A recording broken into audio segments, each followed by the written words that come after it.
evening, everyone. This is Tala with Drive-thru Therapy. Thank you guys so much for joining me tonight on another episode. And as always, I'm grateful for your support. You guys are wonderful. Thank you so much for your email and your love. I read them. I love them. I respond back. It might be a couple days, but sometimes it takes me a little bit, but I'm responding back. It's been busy in this private practice of mine. And so I'm trying to balance all of that out. And it is a really interesting adjustment that I'm loving. I'm loving at this time. And I'm learning a lot from, as it is pushing me to develop new skills.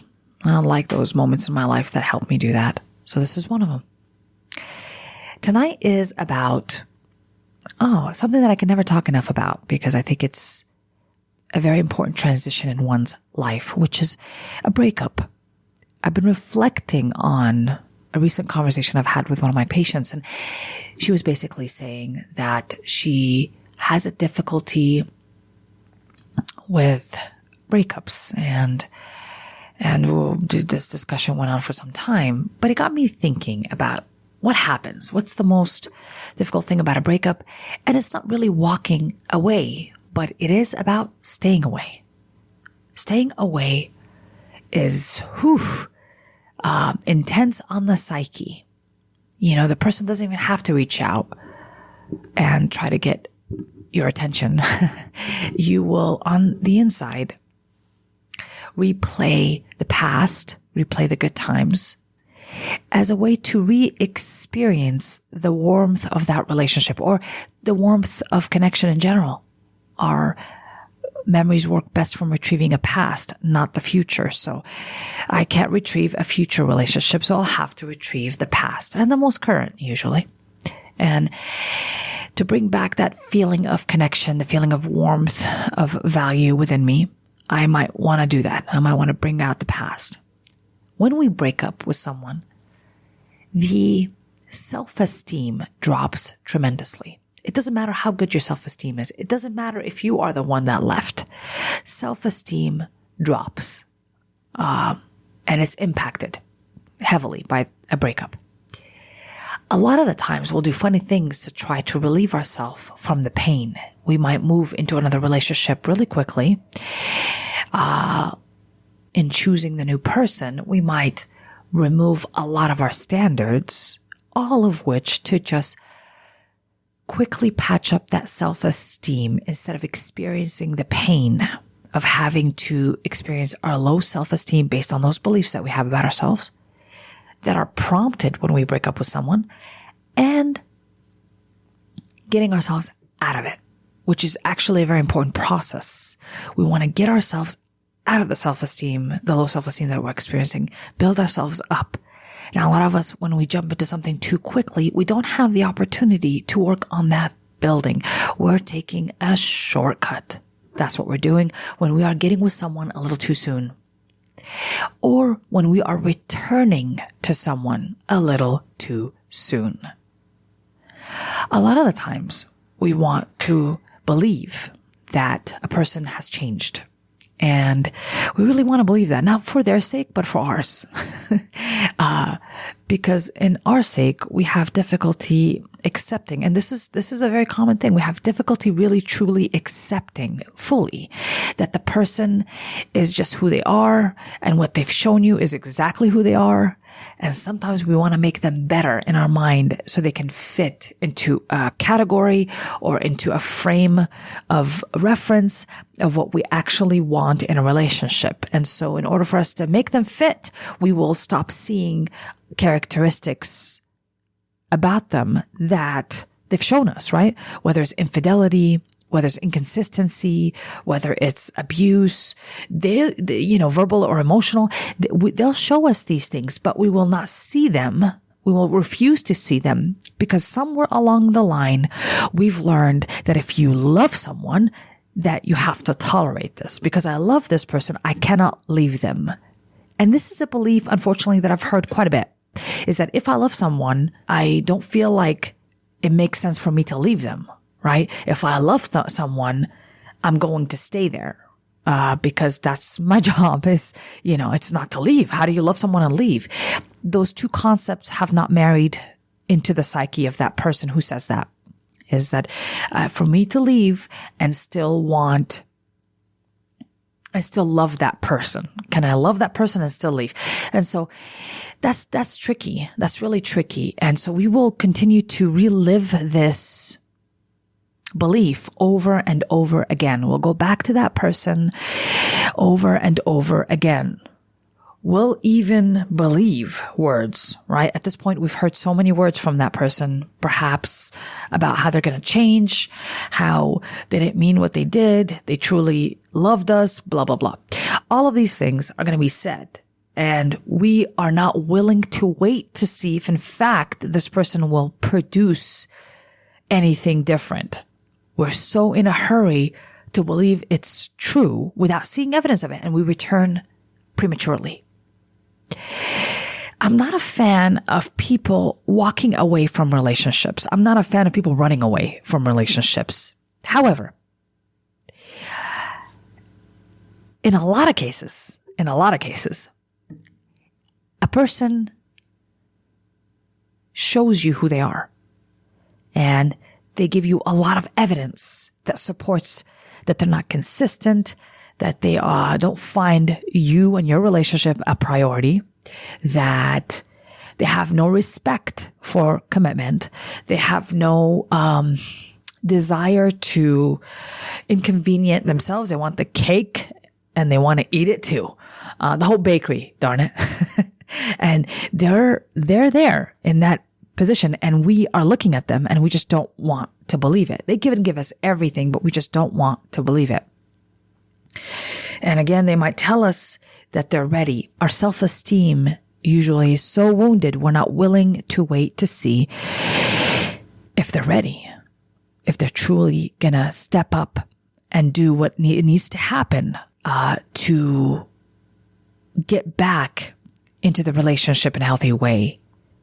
So walking away and staying away when you have determined that this person is inconsistent, they've harmed, betrayed, broken every trust or secrecy in a relationship. If they've done all that and you are still finding it hard to walk away, well, a lot of the times we are waiting to feel less love for that person before we start walking away from them. We want to feel less hope for them before we start walking away.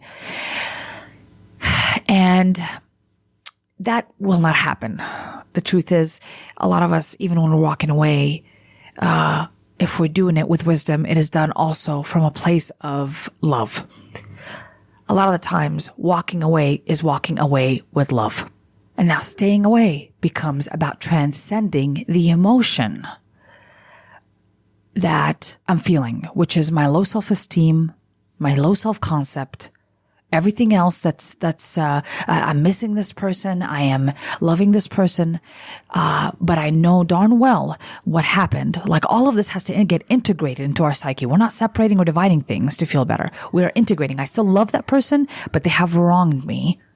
And then walking away and staying away is a task of transcendence. I have to transcend the feeling that would usually come in and go beyond it, right? So the idea is that I have to understand that my love for that person, it doesn't necessarily mean to return and continue to suffer in that relationship, but rather to step away, protect myself, as well as protect that person from continued acceptance of behavior that I know in the end will result in resentment and result in emotional abuse.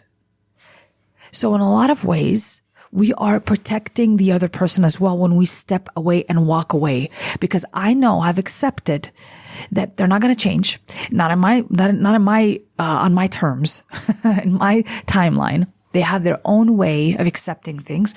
So I've accepted that they're going to be that way. And I've also accepted that I deserve more in this lifetime, and I can still love them and want more elsewhere. So it is very important for me to address that it's not just about walking away. That is not the hardest decision of all. The hardest decision usually becomes staying away. The person is also going to be inflicted with low self-esteem during that time, especially if you're walking away. Even if they want it, they're still going to be inflicted with that low self-esteem. And so they're going to also go through the same motions. They're going to want to quickly patch things up, to quickly fix things. And so they're going to reach to mend things sooner than needed. Now, that can happen, and it happens more often than not. But the important part to remember is that on my end, what is it that I want to do? When the person comes back, will I choose to accept them from a place of low self-esteem? Or will I choose to accept them from a place of healthy, positive self-esteem that allows the person to know that they need to change? And things need to change, period. And also I need to change. It's not always about the other person. Things about me need to change, whether I need to put better boundaries in, whether I need to establish better self-acceptance, self-esteem. So this way my confidence gets boosted up and I'm able to deal with a relationship in a different way. Whatever needs to happen, needs to happen on both ends. Change needs to occur on both ends. But when the universe decides to separate two people because it's gotten so bad, right, that two people repel one another, at that point, we need to take the hint and just bend the knee. Just take the hint, bend the knee, and then give it time. Just give it more time and watch what happens. I think we're so afraid to not see any change that we take a person a little too soon. We're so afraid to accept that this person may not step up and do the work that we take them back a bit too soon. And there lies in the problem. And the problem becomes a cycle. They come in and out of our lives. We accept them too soon. We break up again, accept them again. Break up again, accept them again. And then it just becomes an ongoing thing. So this is truly about finding within us a tremendous amount of self-love. I'm even happy with a little self-love. Enough self-love to step back, allow the person to take care of themselves and to experience, right, the consequences of what they've done. The best way a person learns is when they experience the effect of what they have caused, right? The effect of what they have caused. This is the best way any human being learns. When this process happens a little too soon, we take shortcuts on this, then we don't fully experience the discomfort that comes from us doing things that were not good, right? And then eventually resulting in pushing a person away that we actually cared about and loved. I hope that makes sense. So it's really important for everybody here who's going through a breakup and is deciding to stay away to really reflect on the love that is needed to set someone free and allow them to experience the discomfort that comes as a consequence from mistreating somebody they loved, somebody they were supposed to honor in some form, right? They need to experience that discomfort in order for them to decide whether they need to change or not. In a lot of ways, the consequence of us leaving and staying away becomes the way that the universe teaches the lesson it's supposed to teach through us. We are a part of that lesson. We're not the whole thing, but a lot of our ego would like us to think that we are the whole lesson and we're going to be teaching it. But no, my friends, we are only a tool to help this person become more in alignment with their highest self. We just become that tool. We're the representation of love. We're the representation of what is great in this world and what is good for them, right? Let's say that is what you are, is a representation of what is good for them, but they don't want it, right? There's a consequence that needs to happen to balance the universe out. There's a consequence that needs to happen where if they do not see you as the gift from the universe that you are, they have to experience the discomfort of being without that gift. And this is how, at times, this becomes a catalyst for us to change and to really look and shift looking inwards to make changes that we need to make, to understand ourselves better, to understand what happened better, right? But we step away. We don't step away with vengeance. We don't step away with ugliness. We don't step away with unkindness. We step away with love. We step away with love for all involved, for myself and for the other person. In order for this to work, in order for things to balance out beautifully, for people to come back changed, they have to be let loose. Our ego and our selfishness will not allow us to leave them without our influence on them. We need the control over them to some extent and over their change. But when we truly surrender their change and leave it up to them, then this becomes a true act of love. A true act of love. This person gets to change on their own accord. And if they decide, this is why it becomes even a more loving experience. When this person decides to change and they come back free to love and free from having to ever blame you for anything, because they came back on their own accord to make the changes they need to change here. Now, this is not to place blame on one person or another, but let's say whatever that repelled this relationship apart, two people have to work on themselves.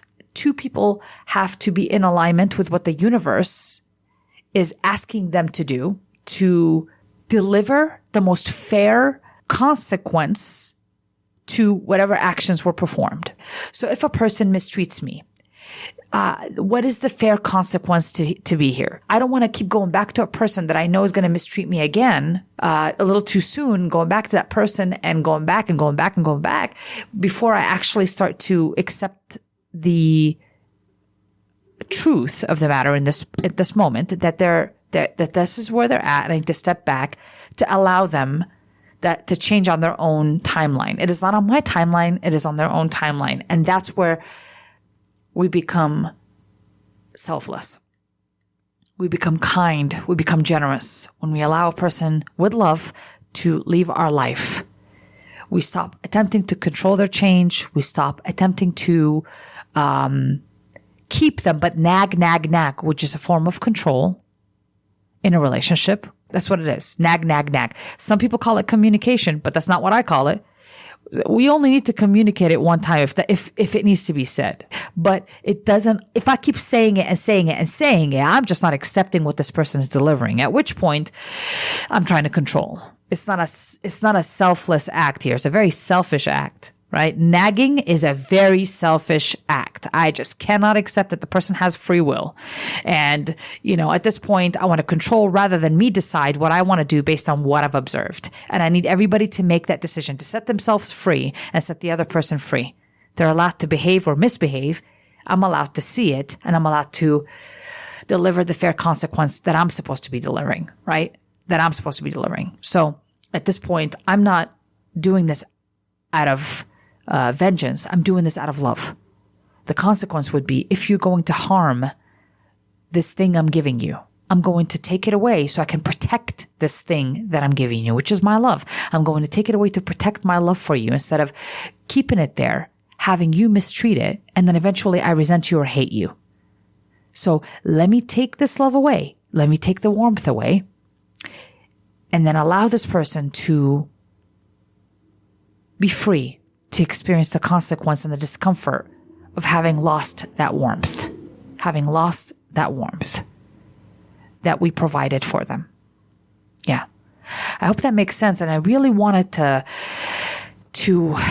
address this because it's been a theme that's been coming in and out of session is how do I leave? But leaving is not the biggest issue here. I'm finding that the biggest issue almost always is staying away. And why do people not stay away? And what does it mean to truly stay away?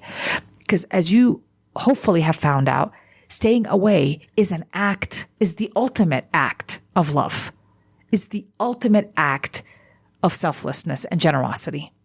But our need for control, unfortunately, our low self-esteem will not allow us to set this person free and experience all those benefits of being set free to discover the effect of what they have caused. And that is how justice is brought back in the universe.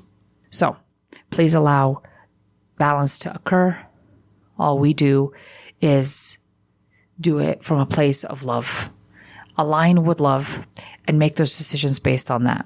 And when you really look deeply and look from a place of love, you will see that it's not about holding on tight. It's not about self-dishonesty. It's not about control. It's about freedom. It's about surrendering. And it's about the highest good for all. It is important at this time to note that the person of interest here may also not return. And they are allowed to be there. We have to allow in our psyche the possibility or the absolute fact that the person has a free will to choose to come back to you or not. They're allowed to be there. In their path to healing, as you will release them and wish them that, they may not choose you as the outcome of that. They may heal aspects of themselves, and it is possible when they get onto their path of healing, you may not be the primary choice. That has to be allotted for in our psyche. It does not mean that we are not valuable, that we are not worthy. In fact, that is the opposite of that. The truth is, they are allowed to choose what they do when they have healed. Yeah, we really have to surrender the outcome here. There's no control over it. And really, that's part of our acceptance, is that we have no control over the outcome. We release the outcome first and foremost of the person's healing. Now, we can have the desire for the person to come back, but in all reality, I really want you to work on just releasing the outcome. I hope this helps you wherever you're at in your journey and really helps you understand something that I think is important for all of us to understand, which is the importance of not just walking away, but staying away when it is the right time. Thank you guys so much for joining me tonight. I'm sending you love and light and the understanding that there is no ownership in love. For love to exist, it must be truly free. This has been an episode of Drive-thru.